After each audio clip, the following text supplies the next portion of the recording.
Hello warlords and generals, welcome back to my channel. Today we are going to be covering the origins of the last god of chaos, Slaanesh. And without further ado, let's begin.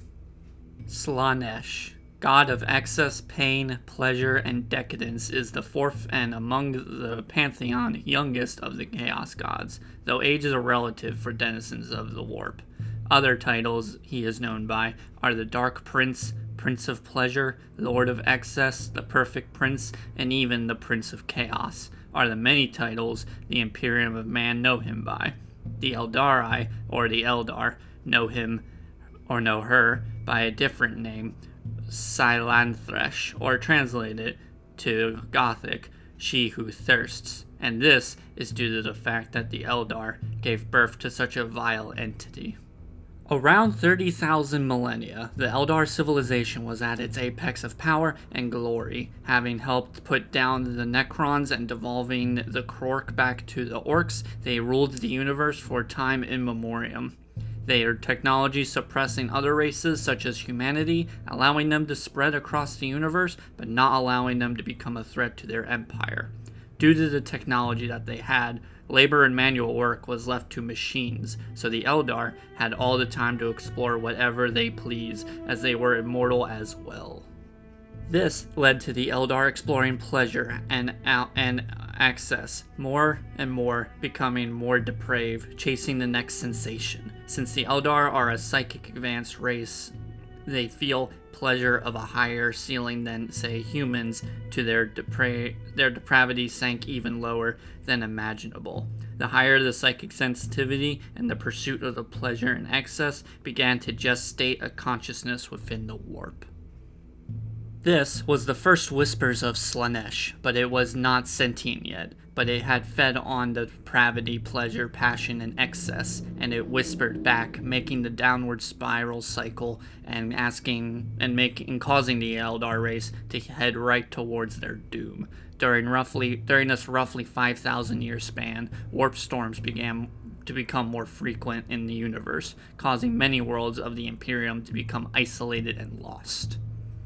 Roughly around the 30,000th millennia, after the particular depraved and debauchery, the psychic energy hit a crescendo, and so caused the birth scream of Slaanesh to herald its awakening, and also the death of the Eldar Empire.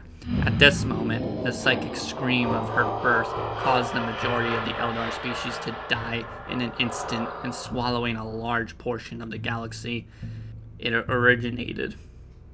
The very heart of the Empire itself. Only those that were far away on Exodite worlds and Craft worlds survived the devouring genocide of their race. Not only the Eldar, but their gods were also devoured to fuel the new entity's existence. Only 3 escaped. Kala Menshikane, whose form was shattered while fighting Slaanesh, his shards embedding into the Eldar infinity circuits aboard their Craft worlds. Segorak, the laughing god of the Harlequins, who escaped into the Webway, and finally Isha, who Slaanesh intentionally took as prisoner. As to why is not understood, but shortly after her capture, Nurgle invaded, stealing Isha from Slaanesh. Nurgle was not rescuing Isha for altruistic reasons, however, but the true reasons Nurgle did this are as well a mystery, though it is believed he did it to show Slaanesh her place in the pantheon. Others believe he simply wanted the perfect test subject. Regardless, after this grand feasting and permanent tear in reality that is still there today, most know it as the Eye of Terror. The fall of the Eldar had established Slaanesh himself as the fourth power of chaos, though to his brothers he has always existed, and has not. Slaanesh's sacred number is 6. Probably a 69 joke somewhere in there. And as such, his demonic and mortal servants alike will organize themselves by 6s, and there are 6 demonic legions of her demonic servants. Now, you may have noticed that I've been referring to Slaanesh as a he, her, and it, and that is because Slaanesh is gender fluid, literally. As the god of perfection, Slaanesh appears to those who see perfection and what perfection means to them. Be it man, woman, a child, non-gender, Slaanesh's true form cannot be looked upon by mortals without killing them utterly. But her form is androgynistic beauty perfection, having perfect features of both genders' features. Even though he may be the youngest and therefore least established in power or size of the Chaos Gods, allying with Slaanesh is usually enough to swing the favor in a conflict, making him a key player in the inconceivable great game that the Chaos Gods play. Among her brothers, Khorne is the direct most opposite and main rival among the gods. Usually, Slaanesh is too self-absorbed in his own pleasures and indulgences to care for its brothers' alliances and conflicts. The followers of Khorne seem to be an exemption, with their savage and barbaric mindset gives Slaanesh a perverse pleasure in killing and corrupting his bloodlust-filled brother's followers. Khorne himself finds his brother to be an incessant prima donna, wasting time on indulgences and perfection when there's blood to be spilled instead. Though the older gods do not take Slaanesh serious, they still wary of him, for his power over excess means not only they and their followers empower Slaanesh, but also make them susceptible to his corruption. They are both attracted and repulsed by her power and insidiousness, having even a small fear that due to this power of over excess, that one day he may rule over all of them with the power she has amassed. For followers of other gods will do things in excess. Khorne's followers will always seek to spill more blood. Tzeentch's will always layer scheme upon scheme excessively. And Nurgle's will always spread more plagues as far and as much as they can. The more obsessed they are with their gods, the more they also feed Slaanesh and make them easier to his corruption. For Slaanesh's followers are beautiful outside, their soul and mind are rotted with depravity. Thematically, Slaanesh's powers are fuel and effectively the 7 deadly sins, and their utter, unapologetic embracement of them. It is this insidious, subtle form of corruption that makes the Inquisition of the Imperium man go to extra lengths to suppress anything about Slaanesh, even above the other Chaos Gods. For even a whisper can start a landslide that can cause entire worlds to fall to depravity. Thus is the true insidiousness and dangerous nature of Slaanesh's power. Slaanesh's realm sets itself apart as a strange and unique way. It is left unguarded, for where other gods like to keep invaders out, Slaanesh invites them in. His palace sits in the center of his realm, surrounded by 6 concentric rings, each one a test to get to the Prince of Pleasure's palace and throne chamber itself. Most fail this test, becoming lost in excess in one of the rings, feeding both the realm and its god, each ring representing a different sin. Those that pass a few of the tests tend to catch the Lord of this realm's eye. Those that make it to the outer wall tend to even get rewarded with a visit to Slaanesh herself. None have made it to the palace without Slaanesh wishing it. Those that do make it to her throne chamber fall to their knees, the beauty of this entity making them surrender mind, body, and soul. The description of each ring is told adequately in the story of an Adeptus Astartes knight traversing the realm of Slaanesh with the intent to kill Slaanesh himself. So for this, I will be quoting a story from the codex itself describing each ring, so I'm going a bit off script for this. To quote, "One amongst mortal visitors to his realm still loomed large in the memory of Slaanesh. However, a wandering knight of the Adeptus Astartes, whose resolve was as strong as silvered adamantium. The first circle the knight pushed through was richly appointed beyond the dreams of kings.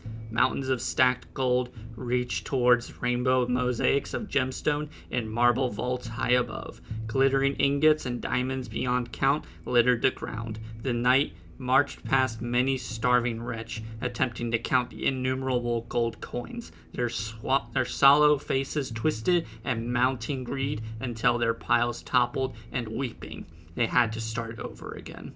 At every turn and crossroads stood gilded statues, some of beautiful Slaanesh, others of demons and mortals trapped in blissful ecstasy. The trail in the diamond dust underfoot betrayed the fact that the statues were once flesh and blood. The knight had left notions of material wealth long behind, and he strode on without touching a single coin. Crunching his way across the beach of golden teeth, the knight came to the shores of a vast lake of dark wine. The lake was dotted with pallid islands formed from the backs of giants, each linked by crisscrossing bridges. The backwards hands of each knight held up a table that groaned under the weight of the lavish feast. There, he saw mortal men gorging themselves on the banquet, wide-eyed and desperate in their hunger, as others fanatically tried to gulp down the lake itself. The bloated and obese moaned in pain as they crammed more food into their wine-stained mouths. The knight pressed on, distaste twisting his feature as he passed the grisly remains of those who had consumed so much that they had physically burst apart.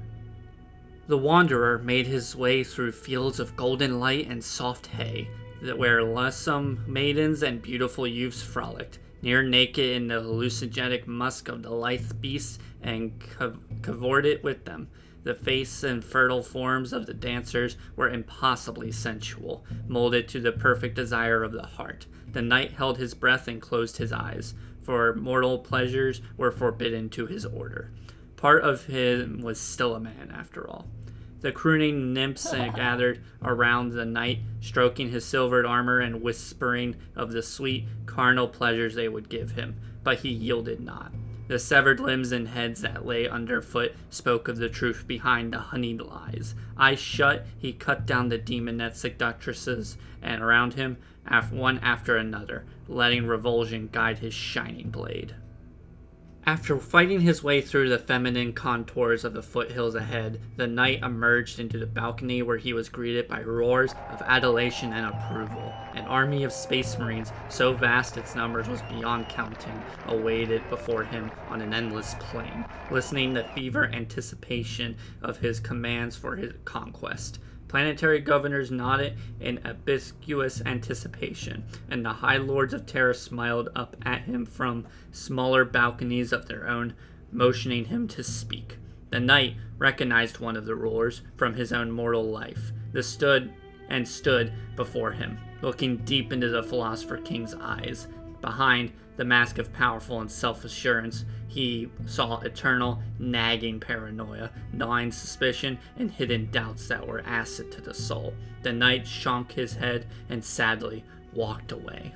Wearied by his ordeals, the wanderer strode on through a mesmerizing woodland paradise, its maze of pathways thick with flowers and heavy with thorns. The gentle, fragrant breeze whispered to the knight of past glories, reminding him of executions he had performed in the emperor's name. Mirrored pools reflected the knight as a shining saint, his face serene but his sword bloodied as he artfully carved apart rank of red-skinned demons. The warrior turned away, troubled. In the distance, he could make out tortured figures staring intently into mirrored pools of their own, each held immobile by the undergrowths as whispering thorns insinuated themselves into their flesh. The wanderer turned his mind to the humility of the cell he once called home. As he did so, the path through the maze writhed and straightened out before him, so the knight trudged on. An endless speech stretched away from the night. The heavenly choirs sung soothing lullabies as the perfumed sea lapped at the fortress walls of his mind. The wanderer's bones cried out for rest, even if only for a moment. The warmth of the golden sun above calmed his soul, and the tide began to erode his will. His tired eyes could barely stay open, but his vision was still clear enough to see the horrible truth. The bone-white sand was made from the remains of those who had rested here and fallen into a coma of blissful indolence. His resolve hardened, the knight strode on towards the shimmering palace in the distance. It was there, beneath the elegant spires, and the wanderer came before the almighty Slaanesh. Statuesque and divinely glamorous, the deity visited him in the form of a young man possessed of an androgynous beauty, clean-limbed and fresh with the vigor of youth. The knight unsheathed his rune-etched sword and made to strike him down. To his horror, he found that he could not, for the god prince was disarming in his innocence and utterly beguiling in his manner. Even the purest flames can be extinguished by the tide. In the single moment of doubt, the wanderer was lost. He knelt, bowing his head at last, and a single touch of the being's glowing scepter on his shoulder sealed his fate for all eternity. End quote. Now, instead of writing my own script for this story and this coverage, I felt like GW did a very good job portraying what Slaanesh's not only realm, but thematicism is, and that is, no matter how much you resist your sins, eventually it is very difficult to not give in to them when they are constantly pushing you to do so. And on that note, we get an end to the debauchery and depravity. I hope you liked this video, and if you did, please leave a like and comment if you want to start a discussion of any kind or leave any commentary and critique on my videos. I do have a Discord in the description if you'd like to chat with me directly and join the community I'm trying to grow here with lore basis of Age of Sigmar and 40k. And I have a Patreon if you do wish to support what I'm doing here. And we have reached the official end of the video. I hope you have a lovely day and happy wargaming.